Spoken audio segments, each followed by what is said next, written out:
Doctor पुरु धवन और आज हमारे साथ है हमारे खास मेहमान रेनू जी। रेनू जी को हमारे साथ 1 साल हो गया ट्रीटमेंट लेते हुए, है ना? पार्टी।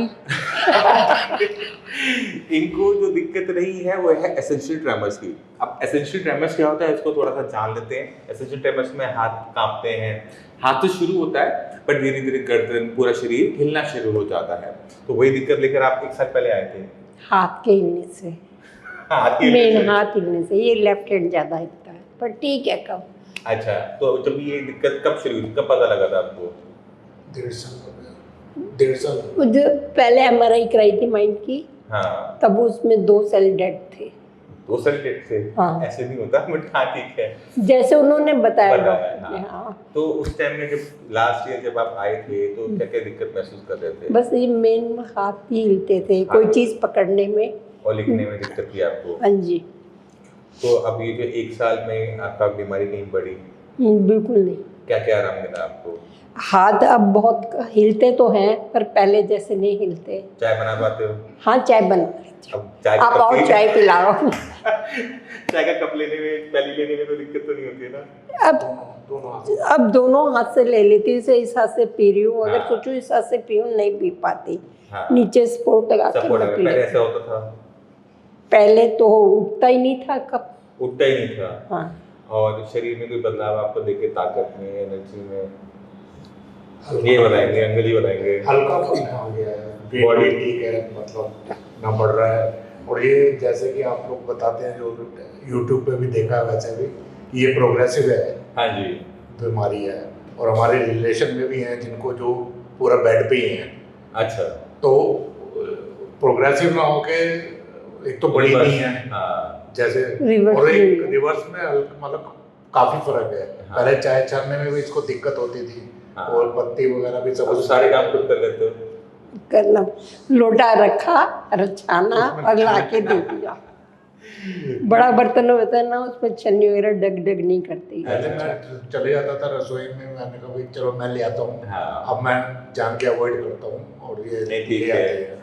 ठीक है, तो अब आपको अपने आप को कितना बदलना पड़ा इस बीमारी को हराने के लिए? बस यही है कि एक्सरसाइज वगैरह करनी पड़ती है, करते हैं 2 बार और कैसी 3 बार। एक्सरसाइज करनी पड़ती है वो भी जरा बता दो, लोगों को डर लगता है एक्सरसाइज बोले तो डंबल उठाने के लिए भी बोले। नहीं, डंबल उठाने के लिए नहीं। हाँ। पानी की बोतल खाली, मतलब कि ऊपर करके भरी, दिखा हुआ। ऐसे करके ऐसे करना पड़ता है। हाँ। ये है। और वो बॉल को क्रश करना है। अच्छा, करते हो, स्क्वीज करते हो? हाँ जी। और वो ये वाली माइंड की है, ये वाली एक्सरसाइज। हाँ, ये वाली और खाने एक्सरसाइज। में क्या बदला? खाने में तो मैं जो खाती हूँ वही खाती हूँ, घर का ही खाना है।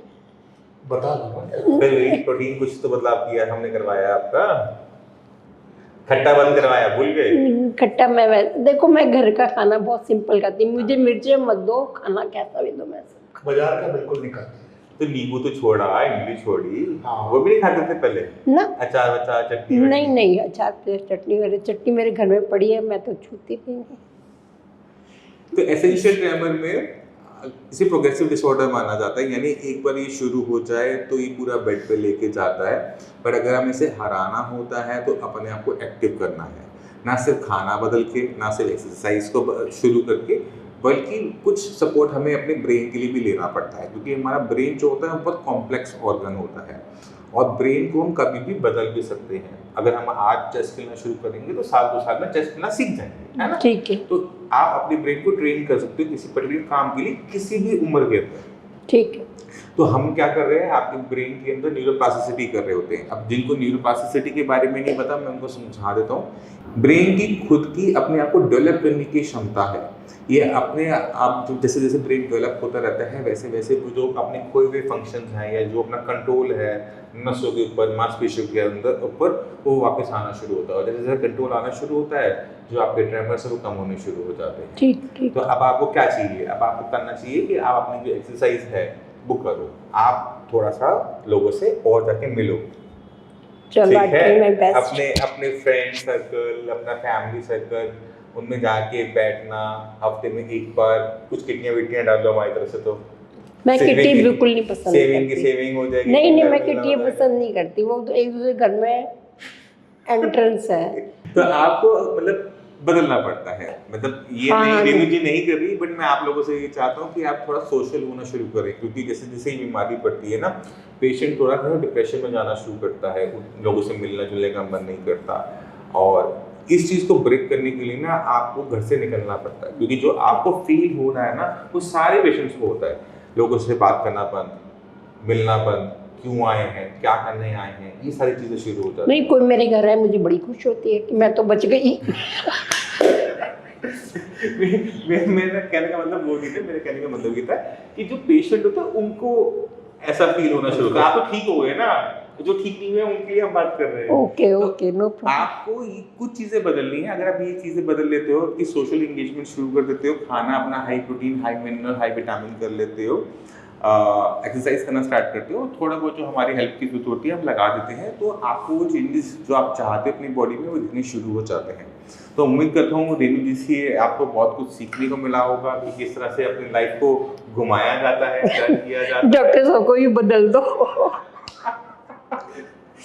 तो सॉरी। नहीं कोई नहीं। तो ये सारी चीजें सीखने वाली है, क्योंकि ये आज इतनी हंसमुख है, मेरे ख्याल से शुरू से भी आप इतने हंसमुख रहे हो, है ना। तो आपका लाइफ का कंट्रोल आपके हाथ में होता है। आपको खुद सोचना होता है कि मुझे क्या चाहिए। जब आपको पता है कि मुझे क्या चाहिए ना, तो उसके लिए थोड़ी सी मेहनत तो हर किसी को करनी पड़ती है। तो उम्मीद करता हूँ कि आज आपको रेणु जी से बहुत कुछ सीखने को मिला होगा कि लाइफ को जीना है तो कैसे जीना है। और फिर भी कोई भी कमी रह जाए, रेणु जी से बात कीजिएगा। नहीं, आपसे बेटर तो नहीं बता सकते। नहीं तो आप देखो ना, आप कितने लोगों को आप ठीक कर सकते हो सिर्फ अपनी हंसी से, अपनी स्माइल से। क्योंकि जब आप हंसते हो, कितने लोगों को आप फेस पे स्माइल ले आते हो, है ना। तो ये जो देखेंगे, वीडियो देखेंगे, ये तो वाइस वर्सा है। इंस्पिरेशन भी मिलेगी। नहीं, ये तो वाइस वर्सा है। मैं हंस रही तो कोई भी हंसेगा। नहीं तो हंसना भी देख है ना, मतलब अब आप समझो, हंसाना भी तो किसी को आना चाहिए ना, ठीक है। तो सीखिए और इसको अपने लाइफ में इम्प्लीमेंट कीजिए। इसी के साथ मिलते हैं अगली वीडियो में, तब तक के लिए नमस्कार। नमस्कार।